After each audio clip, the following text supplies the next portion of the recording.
everything that I learned that I teach parents is what I learned in my experience of running Home Sweet Home. I had a blank brain and a clean slate, and they taught me. And I just was curious, and that's how I was able to understand what makes them tick. One of the things was a kid who told me, after many, many months, he told me, my father does not care if I live or die, but my mother does. I said, how do you know? Now, before they came to me, I can't give too many details because they'll know who I'm talking about, but it was very bad. The relationship was very bad, very, very bad with the mother and the father to an extreme. A lot of violence and a lot of things were said that no mother or father should ever say, and no kid should ever do. It was bad, equally mother and father, horrible. And here, after many months in Home Sweet Home, he tells me, my father wouldn't care if I died, but my mother, she would. He said, how do you know? He said, because every Friday I get a Erev Shabbos call from my mother. How you doing? I hope you're doing well. Going into Shabbos, I'm thinking of you. I hope you're doing well. I love you. Something short.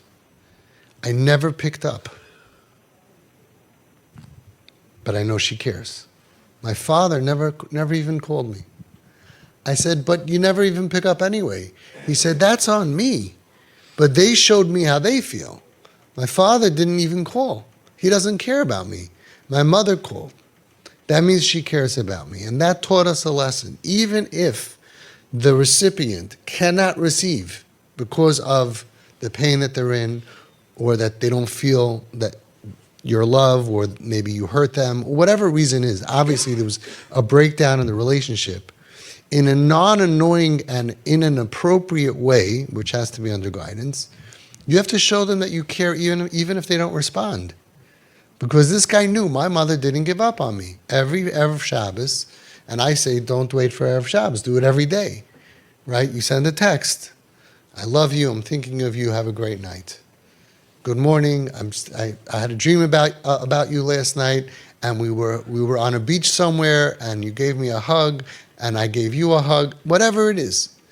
And you give over these loving feelings, even if they don't respond, they know you care. That's what you have to do. You have to show them, I care about you. I'm sorry for the past. I'm so sorry that I hurt you. And you try not to defend yourself, even though you have a good defense. You probably paid a lot of money for that bad advice.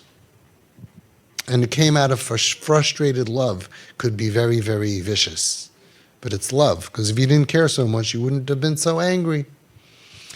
But you go ahead and you say, I'm so sorry that I hurt you. I miss you so much in my life. Even if they don't respond, they know you care. If you don't do that, they think, you obviously don't care. I stopped talking to you, or I stopped communicating with you, and you just moved on with your life without me as if everything is fine. That's dangerous. That's what I learned. One of the 1,000 things that I learned in Home Sweet Home. So hopefully you'll have a great relationship with your kid. But if not, you don't go ahead and be babyish about it. We had a parent that told me, I gave my kid this beautiful gift. She didn't accept it. She didn't even open it up. It's in the hallway. So I figured, you know what? Yeah, you don't want the gift? I'm going to go return it. I said, no.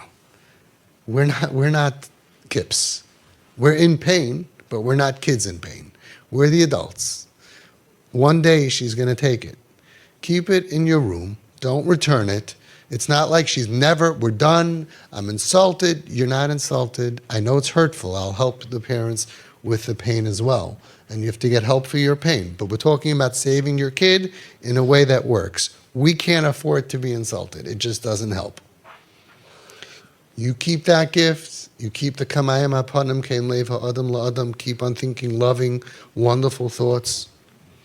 And the day will come, the moment will come, and she will be ready to accept your love. But you keep your arms open. You keep your love open. And understand that something happened between when they were born and now that makes them feel that we're not safe to them. Otherwise, they wouldn't be doing this, right? Otherwise, they would be loving us and hugging us. Something happened. Usually, in the beginning of the spiral or somewhere in the dysfunction and in the spiral, we did the wrong thing. Maybe we paid money for it. Maybe we got bad advice. Maybe instinctively we yelled, we got angry, something while they were spiraling, and it broke the relationship. Usually it comes from us.